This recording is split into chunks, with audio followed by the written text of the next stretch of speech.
আমাদের সমাজে কিছু মানুষ মুহররম মাসকে অশুভ মনে করে। কেন? একটা সম্প্রদায় আছে শিয়া, যারা শিয়া এরা মুহররম মাসকে অশুভ মনে করে। কারণ তাদের দৃষ্টিতে শাহাদত বরণ করা একটা জঘন্য ঘৃণিত কাজ। শাহাদত বরণ করা একটা জঘন্য ঘৃণিত কাজ। আর তার দৃষ্টিতে তারা বলে, যেহেতু এই মাসে হুসাইন রাদিয়াল্লাহু তাআলা আনহু সপরিবারে শাহাদত বরণ করেছেন, এই জন্য এই মাসটা অশুভ। এদের কাছে যেহেতু ঘৃণিত কাজ, এই জন্য শিয়ারা এই মুহররম মাসে কোনো বিয়ে শাদীর অনুষ্ঠান করে না এবং শরীয়তের ভিতরে থেকে কোনো আনন্দের অনুষ্ঠানও করে না।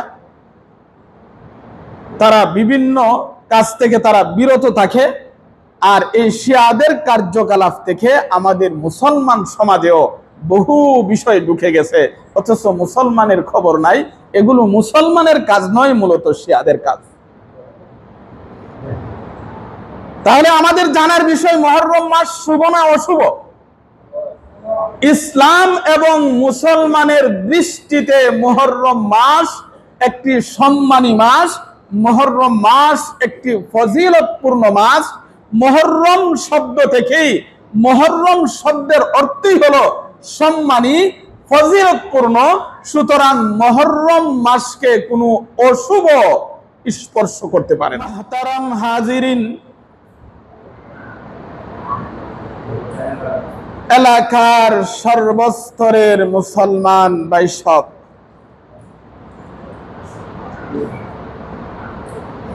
আমি আপনাদের সামনে মুহররম মাসকে সামনে রেখে আলোচনা করার জন্য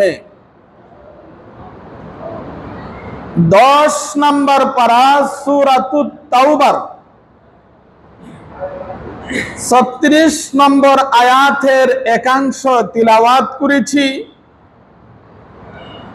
এবং বিশ্বনবী জনাবে মুহাম্মদুর রাসূলুল্লাহ সাল্লাল্লাহু আলাইহি ওয়াসাল্লামের অগণিত হাদিস থেকে একখানা হাদিস আপনাদের সামনে পাঠ করেছি, যে হাদিস মুসলিম শরীফের মধ্যে উল্লেখ করা হয়েছে। মুহতারাম হাজিরিন, মুহররম মাস একটি মর্যাদাপূর্ণ মাস, ফজিলতপূর্ণ মাস। কিন্তু এই মাসকে কেন্দ্র করে আমাদের সমাজে বিভিন্ন ধরনের বিদআত, কুসংস্কার এবং ইসলাম বিরোধী কাজে লিপ্ত হয়। তাই সেই বিষয়ে আপনাদের সামনে আলোচনা করার জন্য আমি ইচ্ছা পোষণ করেছি, আল্লাহ তাআলা যদি তৌফিক দান করেন তাহলে কিছু বিষয় নিয়ে আলোচনা করব। মুহররম এর আবিধানিক অর্থই হলো পবিত্র, সম্মানিত, ফজিলতপূর্ণ।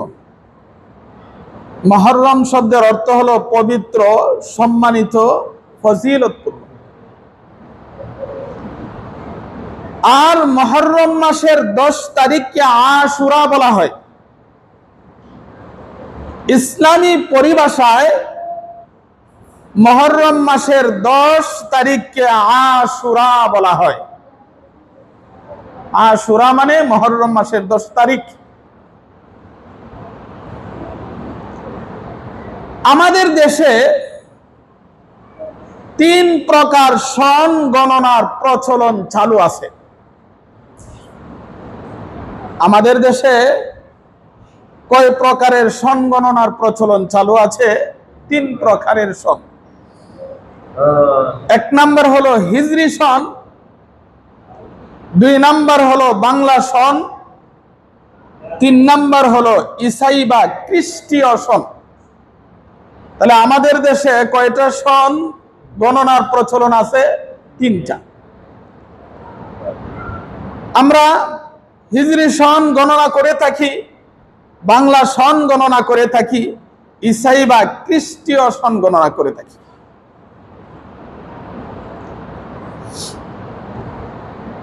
হিজরি সন শুরু হয়েছে আমাদের নবী, বিশ্ব নবী জনাবে মুহাম্মাদুর রাসূলুল্লাহর ঐতিহাসিক হিজরতের ঘটনা থেকে। যে বছর আমাদের নবী মক্কা থেকে মদিনায় হিজরত করেছিলেন, ওই হিজরতের বছর থেকে হিজরি সনের গণনা শুরু হয়েছে। এই হিসাবে এখন হলো 1445 হিজরি, 1445 হিজরি। আর বাংলা সন শুরু হয়েছে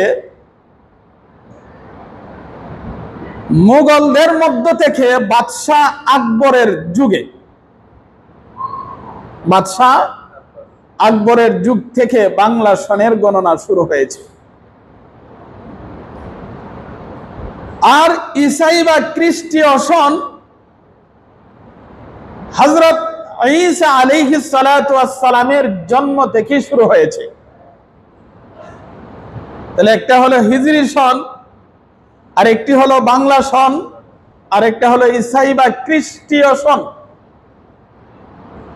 হিজরি সন শুরু হয়েছে আমাদের নবী বিশ্ব নবীর হিজরতের ঘটনা থেকে। বাংলা সন শুরু হয়েছে বাদশাহ আকবরের যুগ থেকে। আর খ্রিস্টীয় সন শুরু হয়েছে হযরত ঈসা আলাইহিস সালামের জন্ম থেকে। হিজরি সনেও 12 মাসে 1 বছর,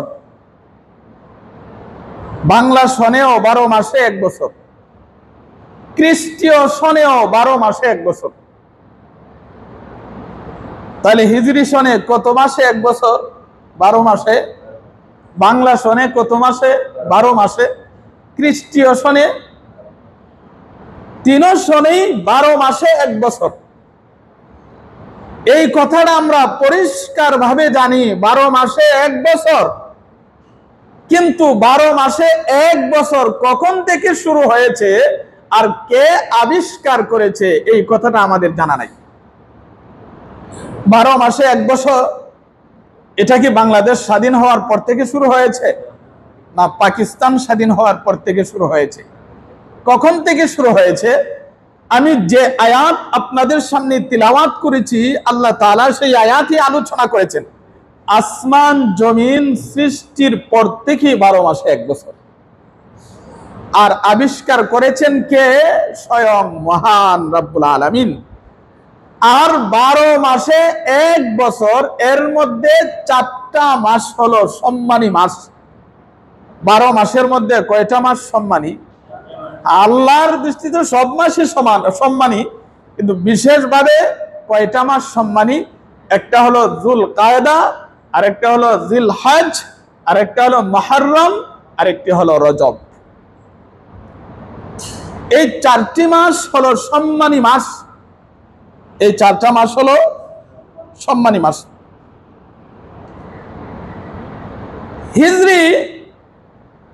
হিজরি সনের প্রথম মাসের নাম হলো মুহররম।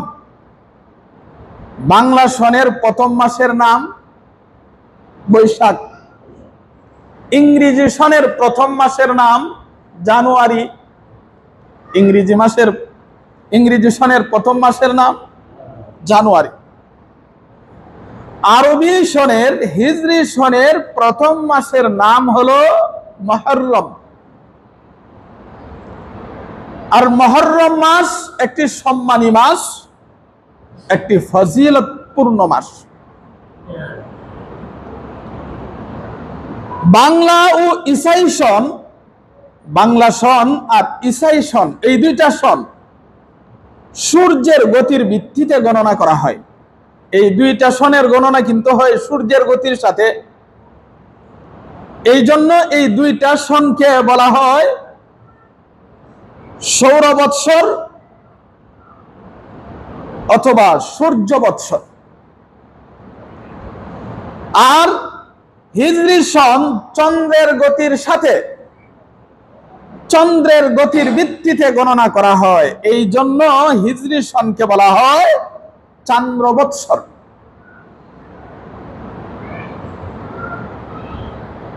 বাংলা সন আর খ্রিস্টীয় সন, এই দুই সনের সাথে দুনিয়াবি বিভিন্ন জিনিসের সম্পর্ক, কিন্তু ধর্মীয় বিষয়গুলা হিজরি সনের সাথে সম্পৃক্ত। ধর্মীয় বিষয়গুলা কার সাথে সম্পৃক্ত? যেমন রোজা রাখা, রোজা ভাঙ্গা, ঈদ করা, অনেক বিধান আছে। এটা সূর্যের সাথে সম্পর্ক না চাঁদের সাথে সম্পর্ক? চাঁদের সাথে সম্পর্ক। তাহলে এখান থেকে বোঝা যায় হিজরি সন হিসাব রাখা, আরবি সন হিসাব রাখা এটা কত জরুরি। যদি হিসাব না রাখেন তাহলে ইবাদত বন্দেগী করবেন কিভাবে, রোজা রাখবেন কিভাবে, হজ করবেন কিভাবে, ঈদের নামাজ পড়বেন কিভাবে? তাইলে আরবি সন হিসাব রাখা জরুরি। এই জন্য হযরত উলামায়ে কেরামগণ বলেন আরবি সনের হিসাব রাখা এটা ফরজে কিফায়া। আরবি সনের হিসাব রাখা ফরজে কিফায়া। এলাকার কিছু মানুষ যদি হিসাব রাখে তাহলে সবার পক্ষ থেকে ফরজে কিফায়া আদায় হয়ে যাবে। যদি এলাকার কেউ আরবি তারিখ না জানে, হিসাব না রাখে, পুরা এলাকার সবাই গুনাহগার হবে। ধরেন বগদহর গ্রামের কেউ যদি হিসাব নাও রাখে, বগদহর গ্রামের মাদ্রাসার দফতরে হিসাব রাখে, সুতরাং এই মাদ্রাসা থাকার কারণে পুরা গ্রামের উপর যে একটা ফরজে কিফায়া বিধান ছিল, এই বিধানটা সকলের পক্ষ থেকে আদায় হয়ে যায়। তাহলে মাদ্রাসা থাকার কারণে আপনাদের বিশাল বড় একটা দায়িত্ব পালন হচ্ছে, ফরজে কিফায়া।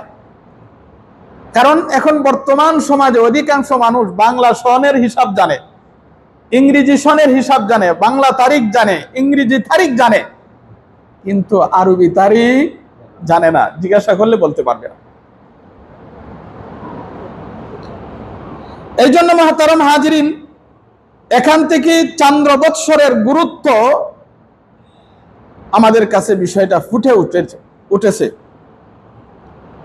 তাহলে বলছিলাম হিজরি সনের প্রথম মাস হলো মুহররম, বাংলা সনের প্রথম মাস হলো বৈশাখ, আর ঈসাই সনের প্রথম মাস হলো জানুয়ারি। সুতরাং মুসলমানের নববর্ষ হবে বৈশাখ না জানুয়ারি, মুহররম। কিন্তু আমরা নববর্ষ পালন করি বৈশাখে, নববর্ষ পালন করি জানুয়ারিতে। মুসলমানের নববর্ষ এটা জানুয়ারিতে নয়, বৈশাখে নয়, কখন হয়? মুহররম। এবার আসুন, তাইলে আমরা এতটুক আলোচনার দ্বারা বুঝতে পারলাম মুহররম মাস একটা সম্মানী মাস, মুহররম মাস একটা ফজিলতপূর্ণ মাস। কিন্তু আমাদের সমাজে অনেক মানুষ আছে মুহররম মাসকে অশুভ মাস মনে করে। এখানে আমাদের জানার বিষয় হলো মুহররম মাস শুভ না অশুভ? আমাদের সমাজে কিছু মানুষ মুহররম মাসকে অশুভ মনে করে। কেন? একটা সম্প্রদায় আছে শিয়া, যারা শিয়া, এরা মুহররম মাসকে অশুভ মনে করে। কারণ তাদের দৃষ্টিতে শাহাদত বরণ করা একটা জঘন্য ঘৃণিত কাজ। শাহাদত বরণ করা একটা জঘন্য ঘৃণিত কাজ। আর তার দৃষ্টিতে তারা বলে, যেহেতু এই মাসে হুসাইন রাদিয়াল্লাহু তাআলা আনহু সপরিবারে শাহাদত বরণ করেছেন, এই জন্য এই মাসটা অশুভ। এদের কাছে যেহেতু ঘৃণিত কাজ, এই জন্য শিয়ারা এই মুহররম মাসে কোনো বিয়ে শাদীর অনুষ্ঠান করে না, এবং শরীয়তের ভিতরে থেকে কোনো আনন্দের অনুষ্ঠানও করে না। তারা বিভিন্ন কাজ থেকে তারা বিরত থাকে। আর এই শিয়াদের কার্যকলাপ থেকে আমাদের মুসলমান সমাজেও বহু বিষয় ঢুকে গেছে, অথচ মুসলমানের খবর নাই। এগুলো মুসলমানের কাজ নয়, মূলত শিয়াদের কাজ। তাহলে আমাদের জানার বিষয় মুহররম মাস শুভ না অশুভ? ইসলাম এবং মুসলমানের দৃষ্টিতে মুহররম মাস একটি সম্মানী মাস, মুহররম মাস একটি ফজিলতপূর্ণ মাস। মুহররম শব্দ থেকেই, মুহররম শব্দের অর্থই হলো সম্মানী, ফজিলতপূর্ণ। সুতরাং মুহররম মাসকে কোনো অশুভ স্পর্শ করতে পারে না। তাহলে মুহররম মাস শুভ না অশুভ? শুভ। এই জন্য হযরত উলামায়ে কেরামগণ বলেন, যেহেতু মুহররম মাস একটা শুভ মাস, কারণ এটা তো আমাদের কথা না, আল্লাহ নিজে কোরআনে বলেছেন 4টি মাস সম্মানী মাস। এই 4 মাসের এক মাস মুহররম, এটা কি আমার কথা না আল্লাহর কথা? তো আল্লাহ যদি মুহররম মাসকে সম্মানী বলতে পারে, আল্লাহ যদি মুহররম মাসকে শুভ বলতে পারে, তাহলে আমরা অশুভ বলবো কেন? আল্লাহ কই সম্মানী আর আমরা কই অসম্মানী, আল্লাহ কয় শুভ, আমরা কই অশুভ। এই জন্য হযরত উলামায়ে কেরামগণ বলেন, মুহররম মাসে বিয়ে শাদী এবং শরীয়তের ভিতরে থেকে যে আনন্দের অনুষ্ঠানগুলো আছে, এগুলো আরো বেশি বেশি করা দরকার। মুহররম মাসে যদি বিয়ের অনুষ্ঠান করা হয়, বিয়ে হয়। মুহররম মাসে যদি কোনো বৈধ ইসলামিক কোনো অনুষ্ঠান হয়, তাহলে এই সম্মানী মাসের কারণে, এই ফজিলতপূর্ণ মাসের কারণে এই অনুষ্ঠানে আরো বরকত হবে। আমরা কই অশুভ হবে, ইসলামের দৃষ্টিতে বলে আরো শুভ হবে। এই জন্য মুহররম মাসে বিয়ে শাদী থেকে দূরে থাকা দরকার না আরো বেশি করা দরকার? আরো বেশি করা দরকার। তাহলে মুহররম মাস এটা অশুভ নয়। তাছাড়া এই মাসে অনেক বড় বড় ঘটনাও ঘটেছে, যেগুলো মুহররম মাস শুভ হওয়ার প্রমাণ। ফেরাউন এবং তার বাহিনীকে আল্লাহ তাআলা সমুদ্রে ডুবায়া মারছে, আর মূসা আলাইহিস সালাম এবং মূসা আলাইহিস সালামের অনুসারীদেরকে আল্লাহ তাআলা মুহররম মাসে মুক্ত দান করেছেন। এ ধরনের অনেক ঘটনা আছে, যে ঘটনাগুলা প্রমাণ করে মুহররম মাস অশুভ নয়, মুহররম মাস শুভ। সুতরাং আজ থেকে আমাদের আকীদা, বিশ্বাস লালন করতে হবে যে মুহররম মাস এটা অশুভ নয়। কোরআন এবং হাদিসের দৃষ্টিতে মুহররম মাস একটি শুভ মাস, মুহররম মাস একটি সম্মানী মাস, মুহররম মাস একটি ফজিলতপূর্ণ মাস। এবার আসুন, মুহররম মাসে বিভিন্ন শিক্ষা প্রতিষ্ঠান, অফিস আদালত ছুটি দেওয়া হয়। ইসলামে সেই বিষয়ে কি বলে? হ্যাঁ, যদি ধর্মীয় প্রতিষ্ঠান অথবা কোনো অফিস আদালত মুহররম মাসে এই উদ্দেশ্যে ছুটি দেয় যে তারা রোজা রাখবে, ইবাদত বন্দিগি করবে, রোজার সুবিধার্থে, ইবাদত বন্দিগির সুবিধার্থে যদি ছুটি দেয়, তাহলে এটা প্রশংসনীয়, কোনো অসুবিধা নাই, ভালো কাজ। আর যদি এই উদ্দেশ্যে না, মুহররম মাসে হযরত হুসাইন রাদিয়াল্লাহু তাআলা আনহু সহ পরিবারে শাহাদাত বরণ করেছেন সুখ পালনার্থে, এবং মাতম বা শিয়াদের বিভিন্ন কার্যকলাপ পালন করার জন্য যদি ছুটি দেওয়া হয়, তাহলে এটা সমর্থন করে না। কারণ শিয়ারা এদিনে ছুটি দিয়া তারা বিভিন্ন ধরনের কুসংস্কারে লিপ্ত হয়ে যায়, অনেক পরিশ্রম করে। আর আমাদের মুসলমানের মধ্যে দুই ভাগ, এক ভাগ আছে ছুটি পায়া সারাদিন অলসতা করে সময় কাটায়, ইবাদত বন্দিগি করে না, নতুবা নিজে এগুলো সমর্থন করে না, কিন্তু যেখানে দেখা যায় মাতম জারি এগুলো হইতেছে, ওই জায়গা গিয়া তামসা দেখে। কিছু আছে এগুলো সমর্থন করে না, কিন্তু তামসা দেখে। এই জন্য মুহররম মাসের ছুটির বিষয়টা আমাদের লক্ষ্য করার দরকার। কোন উদ্দেশ্যে দেওয়া ছুটি হলে এই উদ্দেশ্যে হবে যে এই দিনে যেন মুসলমান রোজা রাখতে পারে, ইবাদত বন্দিগি করতে পারে, এই দিনের জন্য বেশি বেশি আল্লাহর কাছে তাওবা এবং ইস্তেগফার করতে পারে, এই উদ্দেশ্যে দিলে এটা প্রশংসনীয়।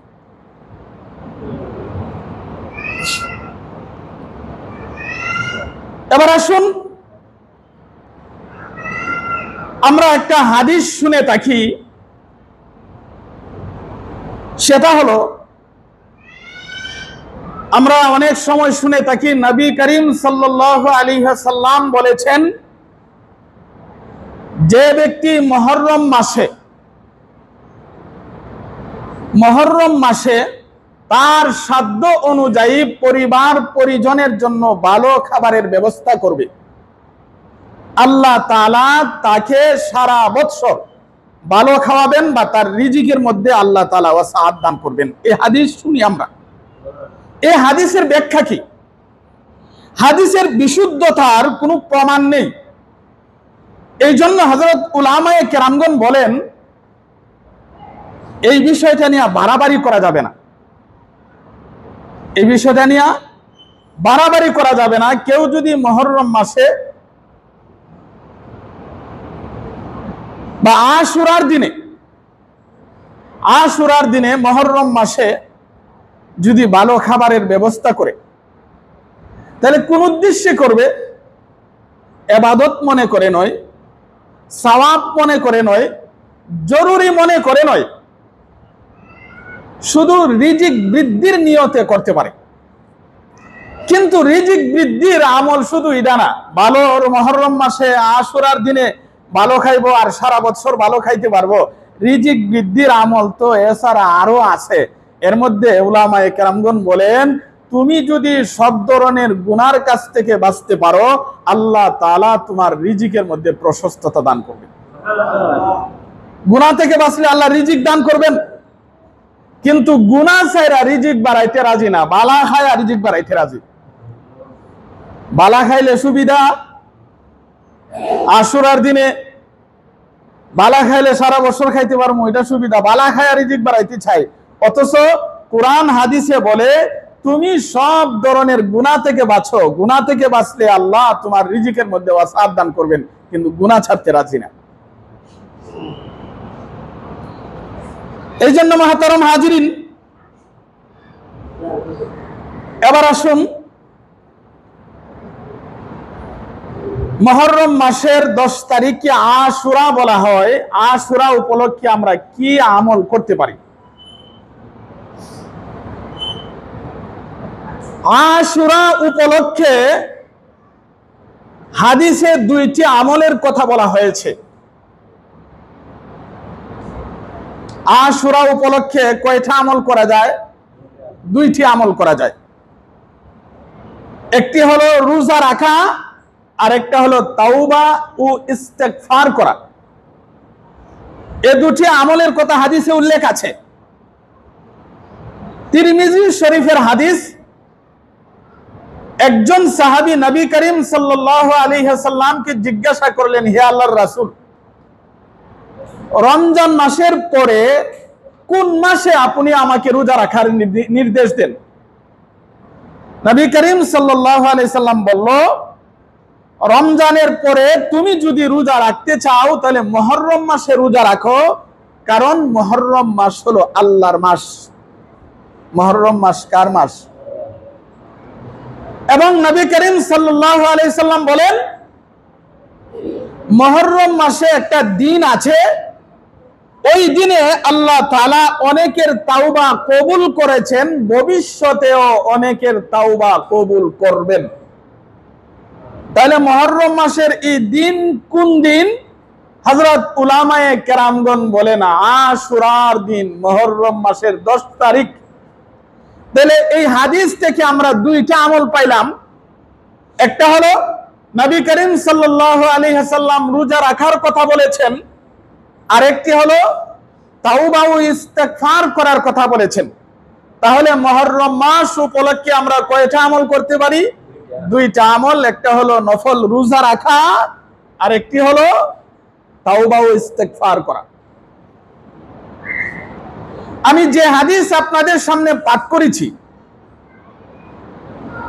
সেই হাদিসে আল্লাহর নবী বলেন, আন আবি হুরায়রা রাদিয়াল্লাহু তাআলা আনহু قال قال رسول الله صلى الله عليه وسلم أفضل الصيام بعد رمضان شهر الله المحرم وأفضل الصلاة بعد الفريضة صلاة الليل।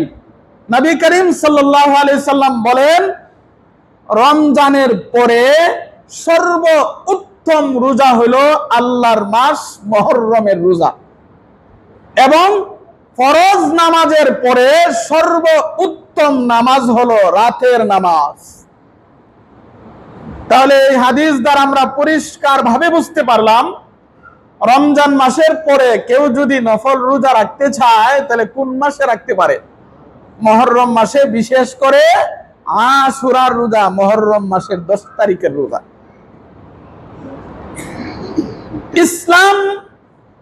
ইসলামের পূর্বে আশুরার রোজা ছিল কিনা, এটা কি আমাদের নবী বিশ্ব নবীর যুগ থেকেই শুরু হয়েছে, না অনেক আগ থেকেই ছিল? হযরত আয়েশা রাদিয়াল্লাহু তাআলা আনহা থেকে বর্ণিত, তিনি বলেন, জাহিলি যুগে কুরাইশ বংশের লোকেরা মুহররম মাসের আশুরার দিনে রোজা রাখত, এবং আমাদের নবীজি এই তারিখে রোজা রেখেছেন।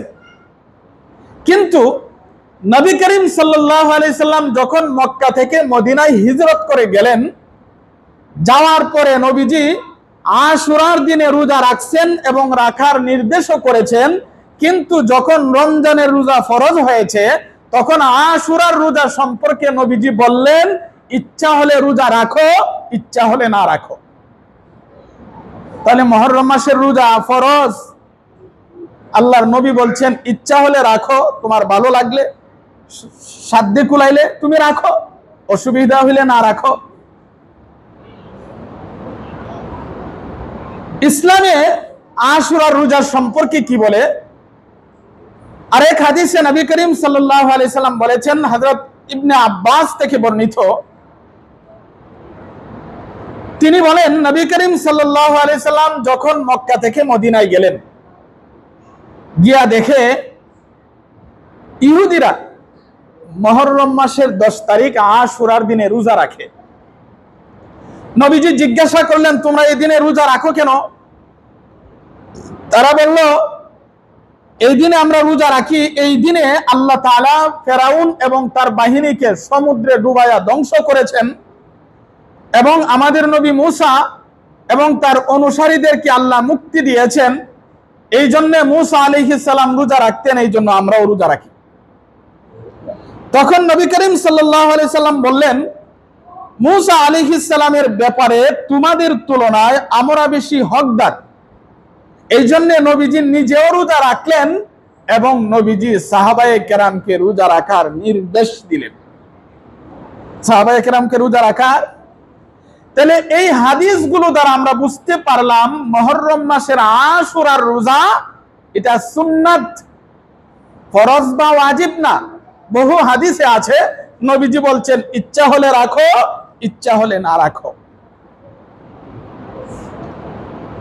কিন্তু আশুরার রোজার সাথে হুসাইন রাদিয়াল্লাহু তাআলা আনহুর শাহাদাতের কোনো সম্পর্ক আছে কি? আমরা অনেকে মনে করি মুহররম মাসে আশুরার দিনে আমরা রোজা রাখি কেন? এই দিনে হুসাইন রাদিয়াল্লাহু তাআলা আনহু শাহাদাত বরণ করেছেন, এই জন্য। আসলে তো রোজা তো হুসাইন রাদিয়াল্লাহু তাআলা আনহু শাহাদাত বরণ করার পর থেকে আসছে না, আসছে তো অনেক আগ থেকে, অনেক আগ থেকে আসছে। তাহলে আমরা রোজা রাখবো এই জন্য না যে হুসাইন রাদিয়াল্লাহু তাআলা আনহু শাহাদাত বরণ করেছেন, এই জন্য। আশুরার রোজার কথা নবীজি বলেছেন, বহু আগ থেকে চলে এসেছে। আশুরার রোজা সুন্নাত বা নফল এই হিসাবে রাখা যায়। আবার অনেকে মনে করি হুসাইন রাদিয়াল্লাহু তাআলা আনহুর শাহাদাত বরণ করার কারণে মুহররম মাসের মর্যাদা বাড়ছে। অথচ আল্লাহ কোরআনে বলেছেন সম্মানী মাস হলো 4টা, এর মধ্যে একটা হলো মুহররম।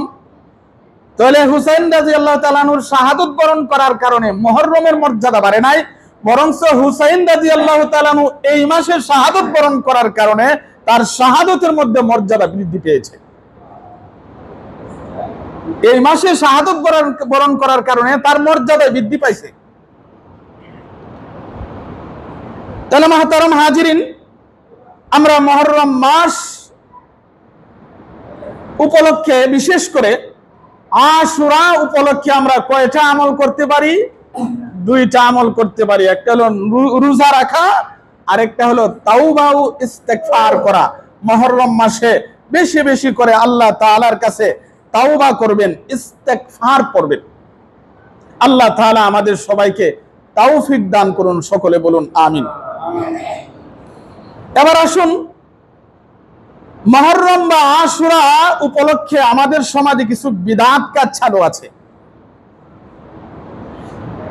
মুহররম বা আশুরা উপলক্ষে আমাদের সমাজে কি আছে? কিছু বিদআত কাজ চালু আছে। এর মধ্যে একটা হলো, মুহররম মাস উপলক্ষে কোন জায়গায় গান বাজনা এবং লাঠি খেলার আয়োজন করা হয়। আচ্ছা, লাঠি খেলার সাথে মুহররম মাসের কি সম্পর্ক, আর গান বাজনার সাথে মুহররমের কি সম্পর্ক? আল্লাহর নবী বলছেন, মুহররম মাসে বেশি বেশি তাওবা ইস্তেগফার করো, পারলে নফল রোজা রাখো। আর আমরা মুহররম মাস পালন করি, বিশেষ করে আশুরা পালন করি গান বাজনা এবং লাঠি খেলার মাধ্যমে। কোন জায়গায় হয়তো এই সূরাটা আপনাদের এলাকায় নাও থাকতে পারে।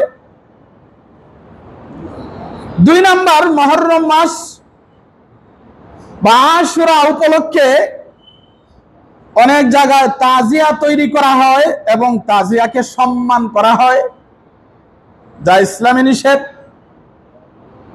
এবং 3 নাম্বার, কোন জায়গায় তাজিয়া মিছিলও বের করা হয়। আবার মুহররম মাস আশুরা উপলক্ষে, মুহররম মাস উপলক্ষে বিশেষ করে 10 তারিখ অনেকে আছে কালো জামা কাপড় পরিধান করে এবং কালো পতাকা মিছিল করে। মিছিলটা আপনাদের এলাকায় করে না, কোন জায়গায় করে, বিশেষ করে শিয়ারা। আর তো বললামই, এই সকল কাজ মূলত শিয়াদের কাজগুলো আজকে আমাদের সমাজের ভিতরে প্রবেশ করে ফেলছে। মুহররম মাস আসলে কালো কাপড় পরে কালো পতাকা মিছিল।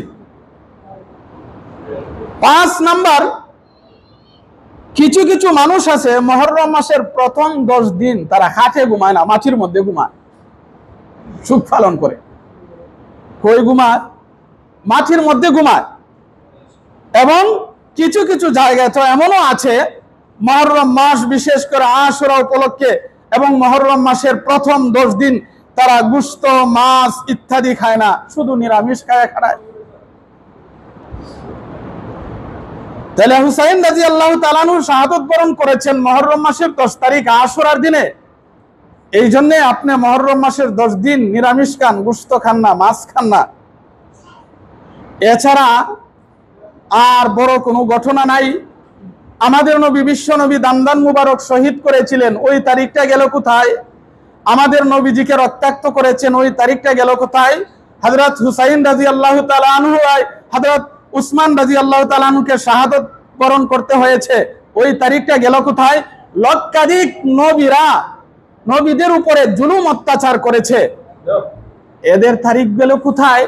একজন নবীর সমান সারা দুনিয়ার সবাই মিলেও হতে পারে না, কিন্তু শুধু হুসাইন রাদিয়াল্লাহু তাআলা আনহুর এই ঘটনাটাকে কেন্দ্র করে আমরা সুখ পালন করি, বাকিরা গেল কোথায়? কিছু মানুষ আছে আবার মুহররম মাস উপলক্ষে কাওয়ালি, জারি, মুরসিয়া গাওয়ার আসর বসায় এবং সুখ দিবস পালন করে। এই যে কাজগুলো মুহতারাম হাজিরিন, এগুলো মূলত প্রকৃত যারা আহলে সুন্নাত ওয়াল জামাতের অনুসারী, তারা এই সকল কাজ করতে পারে না। এগুলো হলো শিয়াদের কাজ। আগামী সপ্তাহে আপনাদের সামনে শিয়াদের কিছু পরিচয় তুলে ধরব, কারবালার ইতিহাস তুলে ধরব। এগুলো মূলত শিয়াদের থেকে আমাদের ভিতরে প্রবেশ করেছে। আল্লাহ তাআলা আমাদের সবাইকে সঠিক বুঝ দান করুন এবং এই সকল বিদআত কুসংস্কার থেকে আল্লাহ আমাদের সবাইকে হেফাজত করুন। সকলে বলুন আমিন। আমিন।